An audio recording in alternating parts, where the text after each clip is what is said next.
আওয়ামী লীগকে একটা mafia party মনে করেন এবং তাকে নিষিদ্ধ করার পক্ষে, তারাও শেষ পর্যন্ত বলেন যে 20-25%-এর নিচে তো নাই। তখন যদি আপনি 20-25% হিসাব করেন ভোট ব্যাংকে, তাহলে 12 কোটি ভোটারের 25% হলো 12 আর 25 গুণ করেন, তাহলে বুঝবেন 3 কোটি। আর 3 কোটি ভোটার মানেই তো হচ্ছে 3 কোটি পরিবার।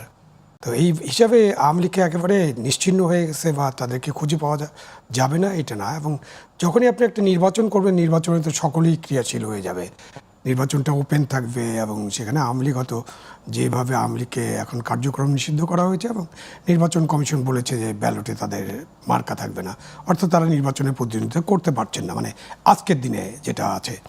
ভবিষ্যতে কী হবে এটা তো আমরা জানি না।